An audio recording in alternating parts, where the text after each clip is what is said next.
감사합니다. 우리 찬양과 맞추어서 우리 옆 사람을 축복합니다. 복음으로 살립시다. 살리러 가라고 했는데 복음 말고 다른 무엇으로 살릴 수가 있겠습니까? 오직 복음으로 살리는 자 되시기를 바랍니다. 성경 109절만 제대로 이해하면 복음을 이해하는데 별 어렵지 않습니다. 성경 66권을 다 알면 좋지요. 다 이해하면 좋겠지만 그 가운데서 한 몇 구절을 정확하게 이해하고 복음을 해석할 수 있다고 하면 저는 충분하다고 봅니다. 그 첫 번째 성경 구절이 창세기 3장 15절입니다. 여자의 후손이라고 하는 단어가 나옵니다. 첫사람 아담과 하와가 하나님 앞에 범죄했어요. 하나님과의 모든 계약을 다 깨뜨렸습니다. 불신앙 때문에 하나님 떠난 죄인이 되었습니다. 이때부터 이 뱀 속에 들어간 사단에게 속아가지고 원죄로 말미암아 찾아오는 저주 재앙을 막을 길이 없어요. 하나님과 단절된 자체가 영적 죽음입니다. 하나님 떠나버린 우리 인간에게는 아무런 소망이 없습니다. 그 존재가 아담의 후손이에요. 아담 본인뿐만 아니라 이 영적인 원죄는 대물림되기 때문에 이후로 태어나는 모든 인간 아담의 후손은 죄인입니다. 그래서 아담의 후손으로는 절대로 안 되기 때문에 누구의 후손이에요? 여자의 후손이요. 여자의 후손이라는 이 말은 특별한 단어예요. 저는 이 단어를 거의 모르고 교회를 20년 동안 다녔습니다. 창세기 3장 15절에 그런 단어가 있는 줄도 몰랐습니다. 성경을 엉터리로 본 거죠.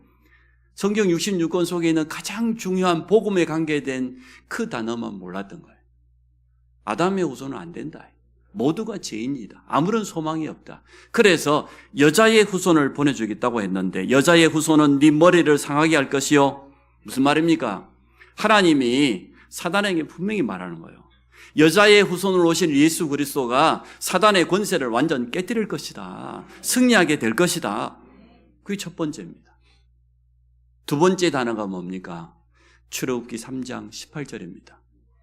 이번에 이 개역으로 이 번역된 이 성경이 잘못된 부분이 많아요.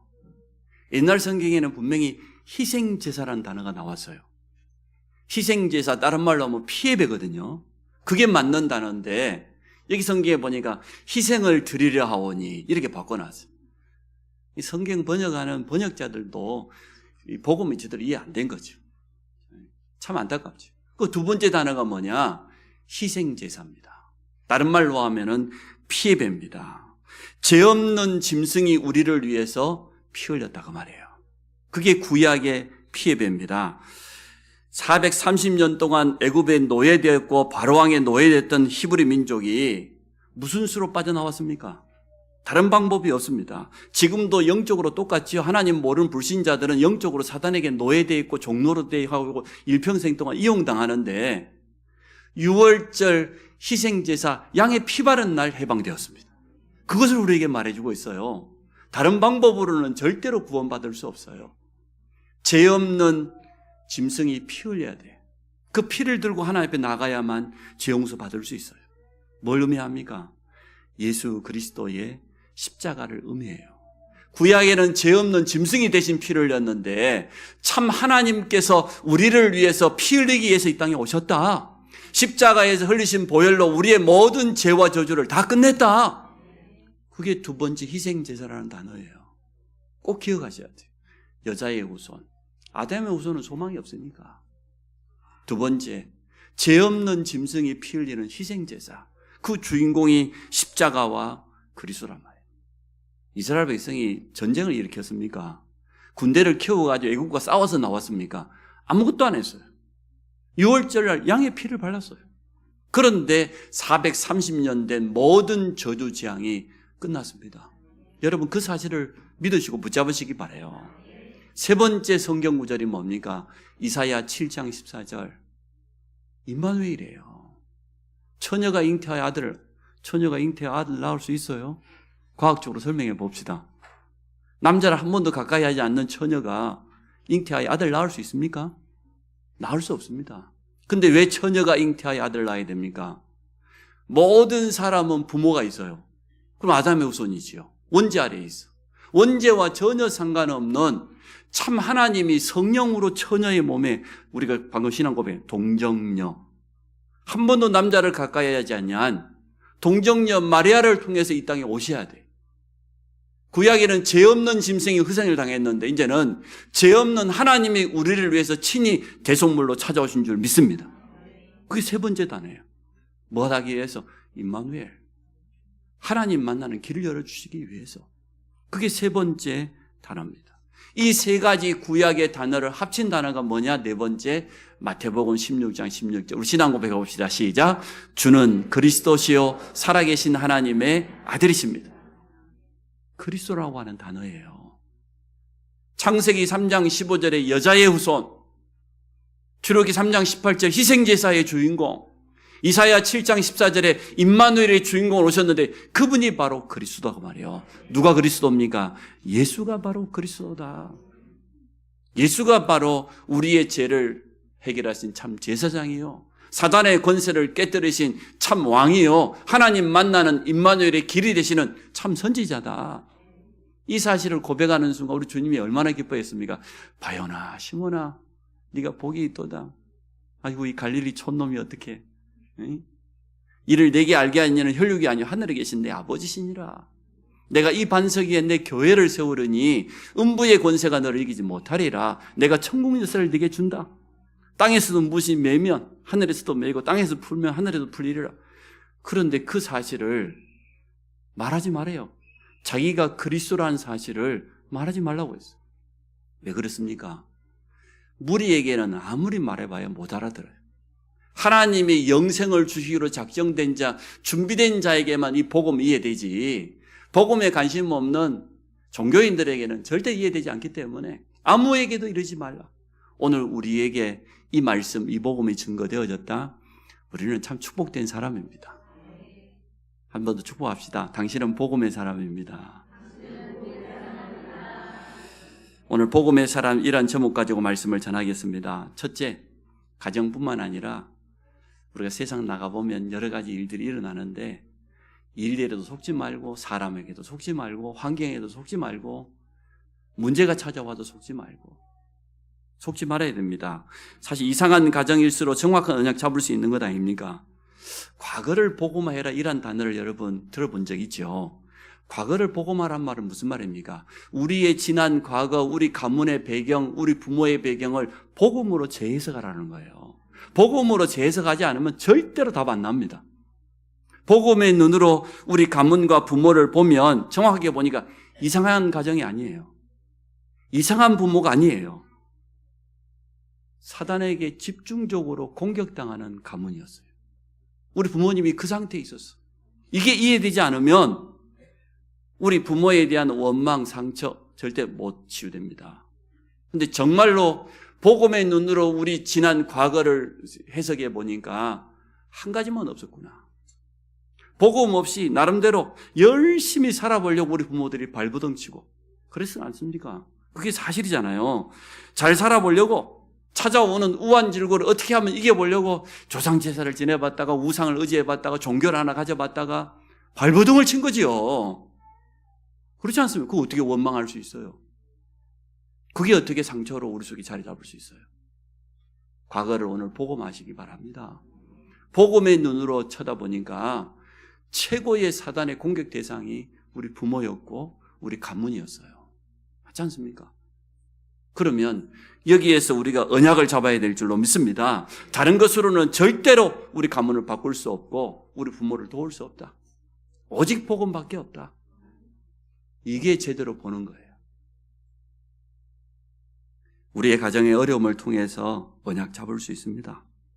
창세기 3장이라고 하는 이거구나.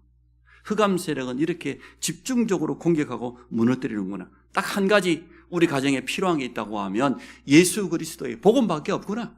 이 저주를 꺾기는 오직 복음밖에 없다. 이 결론이 나야 돼요. 그게 이제 복음의 사람의 시작입니다. 내 자신도 구원받았지만 우리 가정도 살려야 될 것 아닙니까? 가문도 바꿔야 될 것 아닙니까? 다른 것으로는 절대로 답이 되지 않습니다. 성경에 있는 믿음의 사람들을 보니까 공통적으로 복음으로 가정을 봤어요. 태어나 보니까 노예인데 모세가 선택한 게 아니잖아요.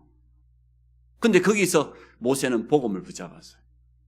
아니, 기성세대가 잘못해가지고 다니엘과 세 친구가 포로로 끌려갔어요. 바벨론에. 잡혀가 버렸어. 그때 다니엘과 세 친구 그냥 잡은 겁니다. 오직 복음밖에 없다. 그들을 통해서 하나님이 역사하신 줄로 믿습니다.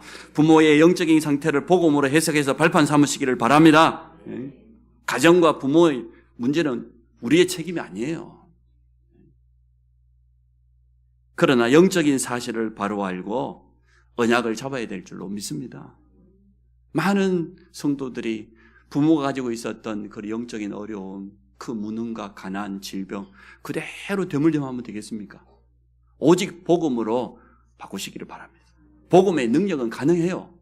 그래서 두 번째, 복음은 제한받지 않아요. 복음의 능력은 그 어디에도 제한받지 않아요. 복음은 완전합니다. 모든 것입니다. 복음은 충분합니다. 조금 더 부족함이 없습니다. 자신의 능력, 가문의 배경, 현장의 상황에 속을 필요가 없습니다.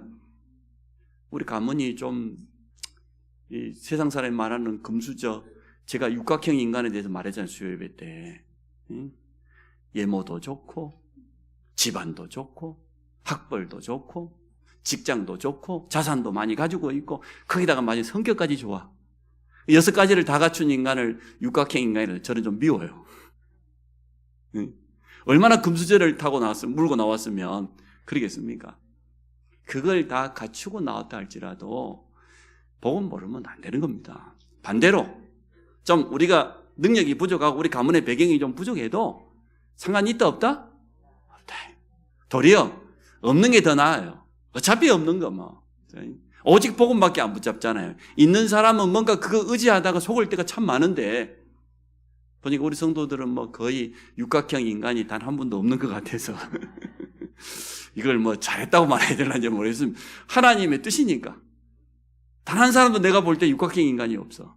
성격도 좋고 외모도 좋고 다 좋은데 배경이 안 좋던지 문제 안 됩니다. 요셉이 가는 모든 것이 다 살아났습니다. 왜 그렇습니까? 복음 가지고 있기 때문에, 해답을 가지고 있기 때문에 요셉이 가는 현장 보디발의 집도 살아나고 감옥 안에도 변화가 일어나고 왕궁도 살아나고 이게 복음의 사람입니다. 여러분 통해서 이런 역사 일어나기를 주의 이름으로 축복합니다. 우리의 신앙 고백이 참 중요합니다. 한번 따라 하시기 바랍니다. 어떤 사람도 문제 안 된다. 내하고 딱 맞는 사람 없어요. 그런 사람 찾지 마세요. 또 끼리끼리 하면은 더 안 좋아요. 교회는 이런 사람, 저런 사람, 배운 사람이 있고 못 배운 사람도 있고 가진 사람이 있고 못 가진 사람도 있고 상처 가지고 있는 사람이 있고 세상에서 어려움 당하다가 온 사람이 있고 여러 종류의 사람이 다 옵니다. 그래서 우리는 어떤 사람도 문제 삼지 않는다. 모든 사람이 잘하면 좋지만 그거가 상관없습니다. 능력이 있고 인기 훌륭하고 뭐 우리 도와주고 그러면 좋지만 그렇지 않아도 상관없어요. 우리 후대들을 향하여서 첫 번째 비밀이 뭐든가요? 자리, 독립. 그 말은 아무도 안 도와줘도 된다고 말이에요.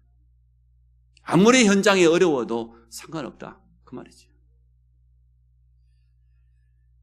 또 어떤 일에도 속지 않는 하나님의 계획을 우리는 찾아야 되겠습니다. 우리 눈앞에 있는 것만 쳐다보면은 속이 딱 좋아요. 그러지 마시고 인생 전체를 보고 오늘을 쳐다보시길 바랍니다. 당장 쳐다보면 노예인데 인생 전체를 쳐다보니까 파송이에요. 하나님이 애굽 복음화를 위해서 가장 중요한 현장에 보내시는 거예요. 당장 보면은 감옥에 지금 억울한 누명 썼는데 인생 전체를 보고 보니까 하나님이 만남의 축복을 준비하신 거예요. 이게 우리에게 오늘 열려야 됩니다. 어떤 사람도 문제 삼지 않는다. 나하고 반대되는 사람도 수용할 수 있어야 된다. 그게 교회다. 또 어떤 일이 우리 앞에 다가와도 어떤 문제가 생겨도 속지 않는다. 모든 현장이 우리 때문에 변화될 줄로 믿습니다. 우리 수준에서 볼 때 좋은 일, 안 좋은 일 그리 이야기하지 하나님 편에서는 그게 무슨 문제가 되겠습니까? 복음의 능력은 그 어떤 것도 제한받지 않아요. 하나님의 능력이 사람 때문에 제한받아요? 이 사람 때문에 되고 안 되고 그래요? 이런 일 때문에 되고 안 되고 그렇습니까? 복음의 능력은 그렇지 않습니다. 오늘 이러한 모든 생각을 바꾸시기를 바랍니다. 오늘 본문을 봅니다. 두 번째, 오늘 형들이 요셉에게 두 번째 찾아왔습니다. 첫 번째 찾아왔다가 돌아가 보니까 자기들 곡식 주머니에 보니까 말이야, 돈이 그대로 들어있는 거예요. 깜짝 놀라가지고 자기 아버지 야곱에게 가서 이 형들이 말하죠. 우리가 돈을 다 지불하고 왔는데 돌아와서 열어보니까 우리 곡식 자루 안에 우리가 지불했던 돈이 그대로 들어있다. 어떻게 하면 좋으냐? 야곱이 또 곡식이 떨어지니까 말이에요. 다시 가서 곡식을 사와라. 이번에는 전에 그 담겨있던 돈도 가져가고 새로 곡식 살 돈도 가져가고 이 가나안 땅에 있는 좋은 예물들 그걸 가지고 가서 곡식을 사가지고 와라. 형들이 두 번째 내려옵니다. 오늘 4절에 보니까 요셉이 형들에게 이르되 내게로 가까이 오소서. 그들이 가까이 가니 이르되 나는 당신들의 아우 요셉이니 당신들이 애굽의 판자라. 17세 소년의 시절에 팔려갔는데 애굽의 총리가 되어 있을 거라고 상상이나 했겠습니까? 꿈도 못 꾸던 일이 일어난 거예요. 형들이 얼마나 놀랐겠습니까? 나는 당신들이 애굽에 판 요셉이라 이렇게 말했는데 두려워 떨고 있는 이 야곱에게 하는 말 보십시오.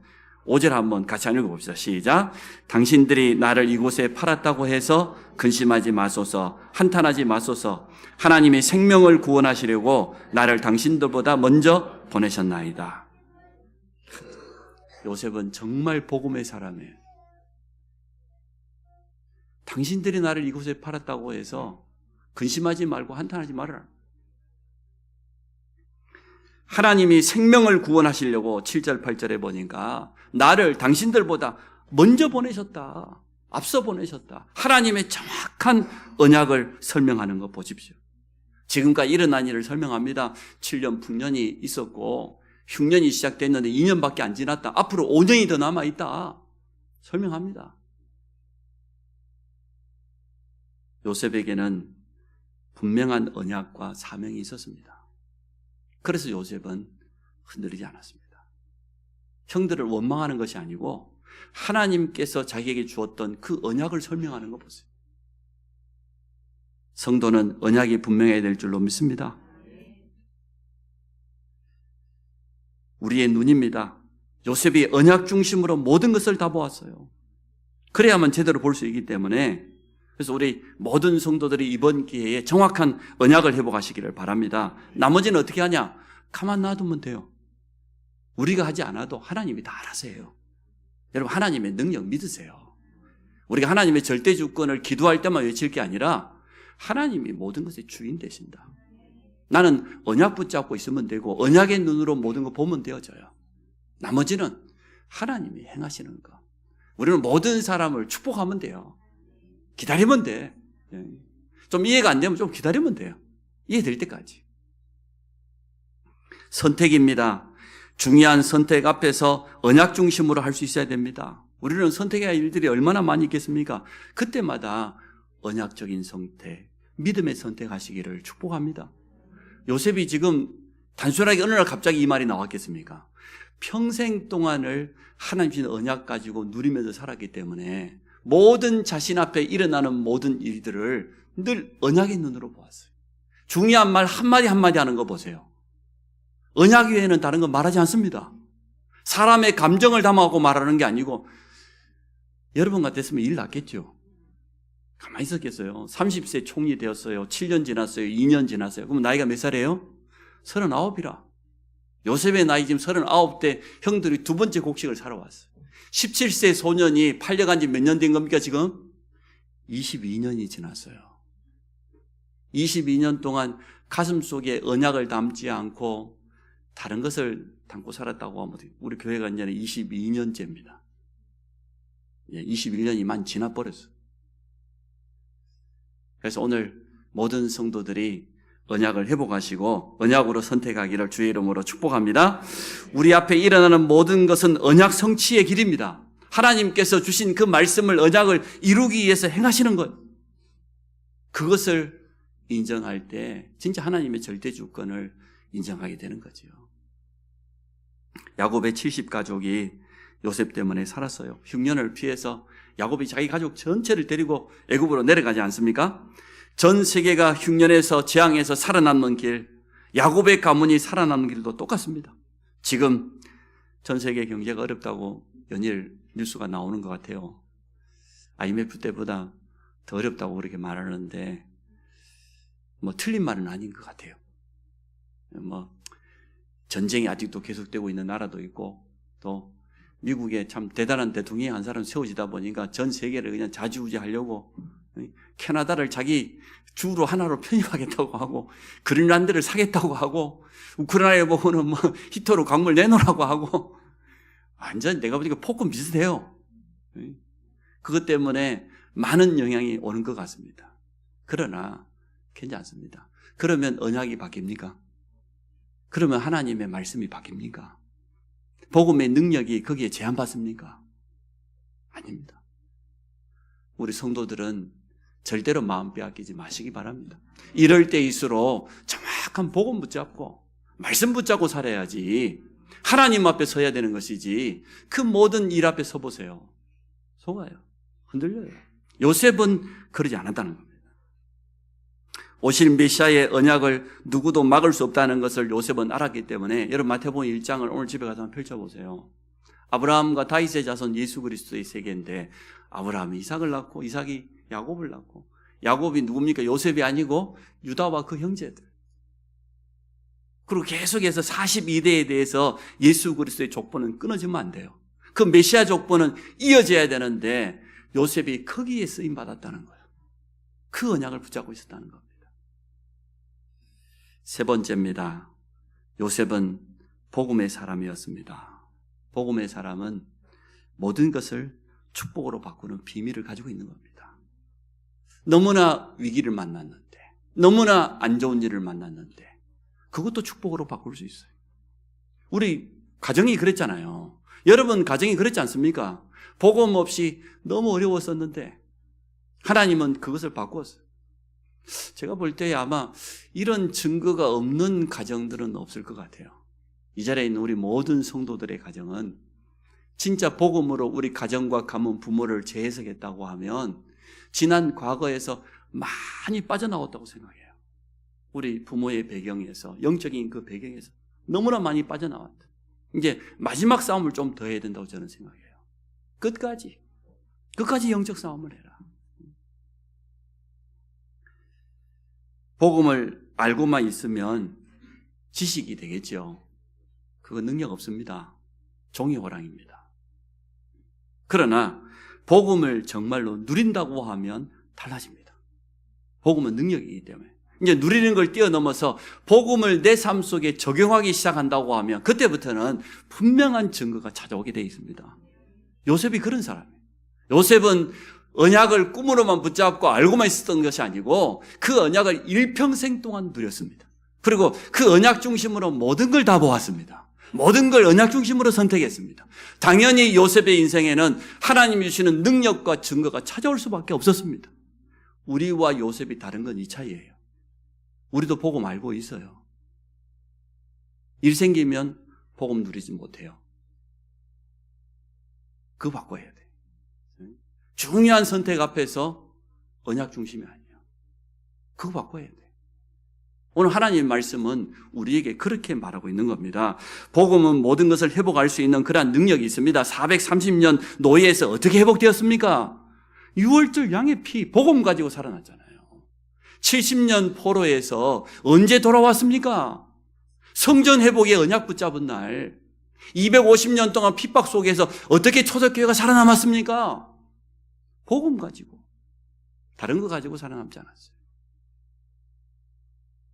날마다 사모를 중심으로 여러분이 복음을 누리고 복음을 적용하는 그런 습관을 가지시기를 바랍니다. 하나님의 말씀을 가지고 하루를 시작해야 되죠. 언약 붙잡고 또 일어나서 기도 속에서 깊은 호흡도 누리고 또 하나님 주신 힘도 얻고 당연하죠. 오늘 우리가 하루를 살아가야 되는데 많은 일정들이 있고 많은 일들이 우리 앞에 눈에 다가올 것인데 그거 놓고 당연히 기도해야 안 되겠습니까? 그 속에서 하나님의 가장 중요한 계획이 있을 거니까. 복음을 제대로 알면 문제와 사건 앞에서 속지 않습니다. 우리가 살아가는 동안에 문제없는 곳이 어디 있겠습니까? 다른 말로 하면 그리스도 복음이 필요 없는 곳이 어디 있겠습니까? 그렇게 봐야 돼요. 이곳에도 복음이 필요하다. 여기에도 그리스도가 필요하다. 이 사람에게도 복음이 필요하다. 이렇게 봐야지. 문제 있다? 아니요. 당연한 겁니다. 문제 있어야 됩니다. 있을 수밖에 없습니다. 우리는 육신을 가지고 있는, 우리는 한계를 가지고 있는데, 여기에도 그리스도 복음만이 필요하다. 이렇게 보시기 바랍니다. 그게 올바른 해석이죠. 우리의 틀린 생각을 빨리 바꿔야 됩니다. 왜냐? 복음의 눈으로 보면 어떤 것도 문제되지 않기 때문에. 그러면 하나님이 하시는 일이 보여지겠죠. 사람의 눈으로 보면 하나님이 하시는 일이 보이지 않습니다. 또 사람의 기준으로 생각해 보면 하나님의 분명한 뜻 못 깨닫습니다. 발견하기 어렵습니다. 그러나 진짜 복음 가지고 하나님의 말씀을 가지고 해석해 본다고 하면 찾는 것은 전혀 어렵지 않습니다. 요셉이 가지고 있었던 눈, 언약과 복음의 눈으로 모든 걸 봤다는 것. 형들 지금 만났을 때 하는 고백 한마디 한마디 보세요. 이게 복음 아니면 말할 수 있겠습니까? 절대 말할 수 없어요. 결론을 아는 사람은 지나가는 것에 흔들리지 않습니다. 결국은 하나님의 말씀대로 됩니다. 결국은 하나님 언약하신 대로 이루어집니다. 결국은 사람의 말대로 이루어지지 않아요. 사람의 뜻대로 이루어지지 않아요. 그래서 놔두면 돼. 그것은 결국은 언약대로, 결국은 말씀대로 성취될 것이기 때문에 1.1획도 변함없이 반드시 이루어질 것이기 때문에 그렇습니다. 근데 마지막으로 요셉이 복음의 사람인 걸 보면 내가 했다는 말이 없어요. 아니, 바로왕이 너는 꿈을 잘 해석한다더라 칭찬하는데도 내가 아니고, 오늘 당신에게 2번 똑같은 꿈을 꾸게 만든 것은 하나님이 하실 일이 이미 정해진 것이다. 내가 아닌 하나님께서 바로 당신에게 편안한 답을 주실 것이다. 모든 영광을 누구께 돌립니까? 하나님께 돌리는 거 보세요. 오늘도 형들 앞에서 하는 말 보세요. 내가 노예 생활하는데 참 억울해도 그렇게 참고, 얼마나 내 마음속에 원망해야 될 건데도 그것도 기도하고, 그거 말하지 않았어요. 내가 노예 생활 너무 잘했더니 가정 총무가 되고 말이야, 꿈을 너무 잘 해석했더니 총리가 되고, 한마디도 말하지 않았어요. 하나님께서 우리 생명을 구원하시려고, 우리 가문이 메시아 족보예요. 아브라함부터 예수가 오실 42대가 절대 끊어지면 안 돼. 끊어질 수도 없어. 아무리 사단이 방해해도 절대 끊어질 수 없어. 우리 생명을 보존하시려고 나를 먼저 보낸 거예요. 그래서 형들이 나를 판 게 아니고 하나님께서 나를 이곳에 보내셨다. 온전히 하나님께만 영광 돌린 거 보십시오. 다릅니다. 내가 했는데 말이야. 내가 최선을 다했는데. 그게 사람의 생각이에요. 아니지요. 하나님이 내게 은혜 주셔서, 하나님 내게 힘 주셔서 하게 된 거지요. 하나님이 하게 하신 거지요. 내가 한 게 어디 있습니까? 내가 말할 게 뭐 있습니까? 그 얼마나 교만한 말입니까? 근데 오늘 요셉은 그렇게 말하지 않습니다. 바로왕 앞에서도 그랬고 형들 앞에서 고백하는 거 보세요. 하나님께서 하셨다. 언약을 꿈으로 주신 분도 하나님이시고, 이 애굽으로 보내신 분도 하나님이시고, 나를 총리로 만드신 분도 하나님이시고, 형들을 향하여서 한탄하지 마라, 걱정하지 마라, 이런 마음 주신 것도 하나님. 맞지 않습니까? 하나님이 하시면 이렇게 깔끔합니다. 요셉은 전도와 선교의 사명을 분명히 가졌습니다. 가정보고마, 가문보고마, 세계보고마, 재앙 만나 있는 그 시대를 완전 살리는 복음을 가진 자가 요셉이에요. 완전 복음의 사람이에요.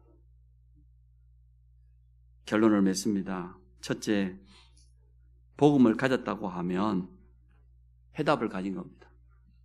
그렇다고 하면 이제 누리시기 바랍니다. 복음을 알고 있는 그 지식 가지고는 종이 호랑이라니까 아무 능력 없어요.